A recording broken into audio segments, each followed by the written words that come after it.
அடுத்த ஒரு கேள்வி கேட்குறாங்க. ஒரு காயல்பட்டிருந்து ஒரு சகோதரி கேட்குறாங்க. ரசூல் ஸல்லல்லாஹு அலைஹி வஸல்லம் அவர்கள் 3 விதமான சம்பாத்தியத்தை கெட்ட சம்பாத்தியம்னு சொல்லியிருக்கிறாங்க. 3 சம்பாத்தியம் என்னன்னு கேட்டால், மஹ்ருல் பகி, ஒரு விபச்சாரி விபச்சாரத்தின் மூலம் சம்பாதிப்பது, அது மகா கெட்டது.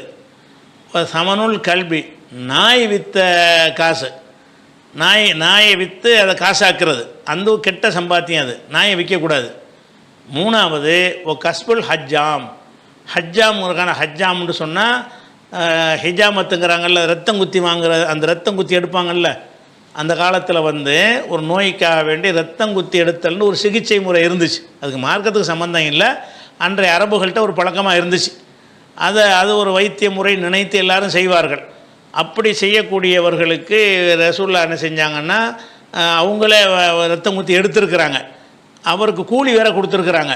அப்படி இருக்கும் பொழுது அந்த சம்பாத்தியத்தை கெட்ட சம்பாத்தியம் ரசூலுல்லாஹ் சொல்கிறாங்களே, அது சரியான்னு கேட்குறாங்க. அதாவது அந்த ஹஜ்ஜாம்னா பார்பர் வேலையெல்லாம் அது மாதிரி உள்ளது தான், முடிவெட்டுருக்கு சம்பாத்தியம், அதெல்லாம் இந்த சேர்ந்தது தான். அதையும் சேர்த்து அவங்க செய்வாங்க. அந்த யார் அந்த ஹஜ்ஜாமுங்கிற ஆளுக்கு என்ன செய்வாங்கன்னு கேட்டால், ரத்தம் குத்தி வாங்குகிற வேலையும் எடுப்பார்கள், அதோட முடியை சீர்திருத்தம் பண்ணுறது, முடிவெட்டுறது, இந்த மாதிரி காரியங்களையும் அவங்க செய்வாங்க. அப்போ இப்படி செய்கிறதுக்கு இது ஒரு நல்ல சம்பாத்தியம் இல்லை, கெட்ட சம்பாத்தியம் என்று ரசூலுல்லாஹ் சொல்லி இருக்கிறாங்க.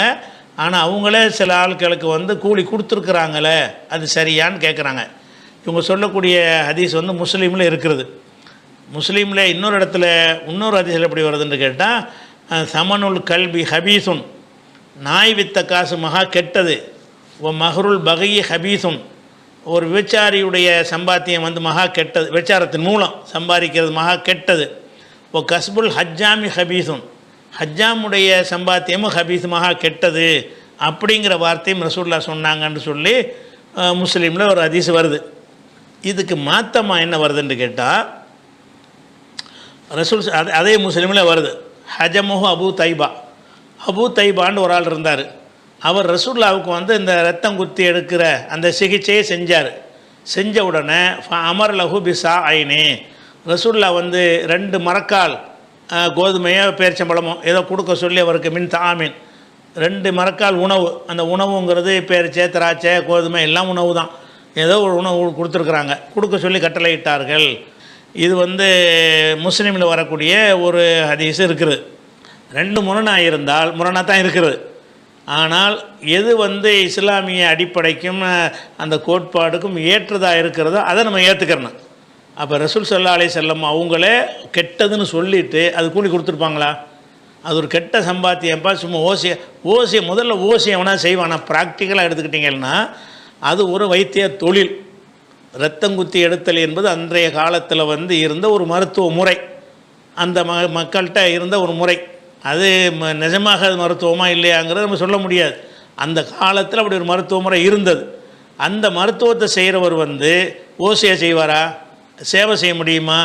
அவர் அந்த கூலி எதிர்பார்க்கத்தானே செய்வார். அப்போ அது ஒரு வேலை, அதுக்கு ரசூலுல்லாஹ் கூலியை கொடுக்குறாங்க.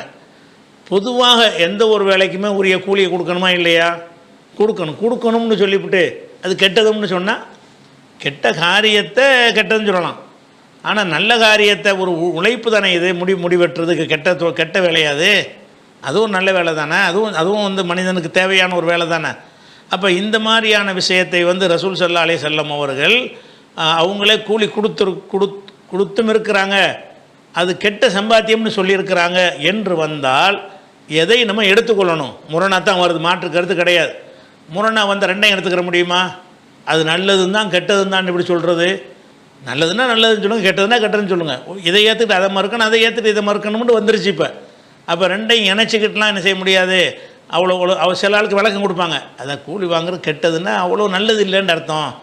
ஹபீஸுன்ற வார்த்தை கெட்டதுன்னு போட்டிருக்கிறாங்க, அப்புறம் என்ன போட்டு நீங்கள் வியாக்கியானம் கொடுக்குறீங்க? அதனுடைய கருத்து என்னவோ அந்த கருத்தை சொல்லுங்கள். இந்த கருத்தை மறுக்கிறீங்க, இந்த கருத்தை சொன்னால் அந்த கருத்தை மறுக்கிறீங்க, 2 தானே வரும். அப்போ ரசூல் ஸல்லல்லாஹு அலைஹி வஸல்லம் அவர்கள் அந்த அபு தைபா என்பவருக்கு அந்த ஹிஜாமத்துக்கு கூலி கொடுத்தார்கள். அந்த வேலையை செஞ்சதுக்காக வேண்டி இந்த உனக்குரிய கூலியை வாங்கிக்கங்கிறாங்க. அந்த அடிப்படையில் பார்க்கும் பொழுது ரசூலுல்லாஹ் செஞ்சதுனாலேயே இதுதான் ஏற்புடையதாக இருக்குது. ஒன்று, பொதுவாக இந்த மாதிரி வேலையெல்லாம் வந்து கெட்டதுன்னு சொன்னால் எவன் செய்வான் அப்புறமேலு? எல்லா வேலைகளும் எல்லோரும் செஞ்சால் தானங்க அந்த உலகம் சீராக அமையும். இதெல்லாம் கெட்ட வேலை, இதெல்லாம் பார்பர் ஷாப்லாம் நான் வைக்க மாட்டேன்னு ஒருத்தர் சொன்னார்னா அப்புறம் யார் தான் அந்த முடிவெற்ற வேலையை செய்வாங்க? ஆள் இல்லாமல் போயிடும். அப்புறம் ப்ராக்டிக்கலாக எல்லா வேலைகளும் நடக்கணுமாக இருந்தால் இன்னும் சொல்ல போனால் அதிக கூலி வாங்க அவனுக்கு தான் தகுதி இருக்கிறது. அடித்தட்டில் கிடக்கிறான் அவனுக்கு இந்த மாதிரி பிழைச்சி சம்பாதிப்பதற்கு அந்த மாதிரி ஆளுக்களை தான் நம்ம ஊக்குவிக்கிற அளவு கொடுக்கணும். அந்த வேலைக்கு யாரும் போக மாட்டான். அப்படிப்பட்ட ஒன்றில் வந்துக்கிட்டு கூலி வாங்குறது ஹராம கெட்டது அப்படின்ற சொன்னார்கள்னா அது சொல்லியிருக்க மாட்டாங்க. ஏதோ புரிதலில் தவறு நேர்ந்திருக்குது, ரசூலுல்லாஹ் கூலி கொடுத்துருக்குறாங்க அப்படிங்கிறத பார்க்குறோம். அதே மாதிரி முஸ்லீமில் இப்னு அப்பாஸ் அறிவிக்கிறாங்க. என்ன செய்கிறாங்கன்னு கேட்டால், ரசூலுல்லாஹ் அந்த கூலி கொடுத்தாங்கல்ல அந்த அபு தைபா என்பவருக்கு, அதை பற்றி சொல்லும்போது சொல்கிறாங்க, உளவுக்கான சுகுத்தன், இது ஒரு கெட்டதாக இருக்குமே ஆனால் லம் யூத்தின் நபி ஸல்லல்லாஹு அலைஹி வஸல்லம், நபி ஒரு கூலி கொடுத்துருக்க மாட்டாங்கல்ல அப்படிங்கிறதையும் சேர்த்து சொல்கிறாரு. இதுவும் முஸ்லீமில் வருது. அதே மாதிரி புகாரியில் வரும்போது அதை இப்னு அப்பாஸ் சொல்கிறாங்க. புகாரில் 2103வது ஹதீஸில் வருகிறது, உளவுக்கான ஹராமன், இது ஒரு ஹராமான வருவாயாக இருந்தால் லம் யூத்திஹி, அவருக்கு ரசூலுல்லாஹ் கொடுத்துருக்க மாட்டாங்களே, கொடுத்துருக்குறாங்களே கூலி கொடுக்குறது ஹராமாக இருந்தால் ரசூலுல்லாஹ் கொடுத்த இருக்க மாட்டார்களே அப்படின்னு சொல்கிறாரு இப்னு அப்பாஸ். அதே வேறு வாசகத்தை கொண்டு புகாரில் 2279வது ஹதீஸில் வருகிறது, உளவு அலிம கராகியத்தன், இது ஒரு வெறுக்கத்தக்கது என்று ரசூலுல்லாஹ் தெரிந்திருந்தார்கள் என்று சொன்னால் லம் யூத்திஹி, அவர் கொடுத்துருக்க மாட்டார்களே. அதனால் அதை வந்து கெட்ட சம்பாத்தியம்னு வரக்கூடிய செய்திகளை வந்து இப்னு அப்பாஸ் மறுக்கிறார். எதை வச்சு மறுக்கிறாரு? ரசூலுல்லாஹ் கொடுத்துருக்கிறத வச்சு மறுக்கிறார். ஒரு கெட்டதை ரசூலுல்லாஹ், அவன் சம்பாத்தியம் ஹராம்னா கொடுக்குறதும் ஹராம் தானே வரும். கெட்ட சம்பாத்தியம்னு சொன்னால் சம்பாத்தியம் டூ சைடு தானே, ஒருத்தன் கொடுப்பான் ஒருத்தன் வாங்குவான். வாங்குவது கெட்டதுன்னா கொடுக்குறதும் கெட்டது தானே. லஞ்சம் வாங்குறது கெட்டதுன்னா லஞ்சம் கொடுக்குறதும் கெட்டது தான். அப்போ அந்த மாதிரி வந்துருமே. இப்போ ரசூலுல்லாஹ் கொடுத்துருக்குறாங்களே அது ஹராமும் அல்ல மக்ரூஹும் அல்ல அப்படின்னு சொல்லி இப்னு அப்பாஸ் சொல்கிறார்.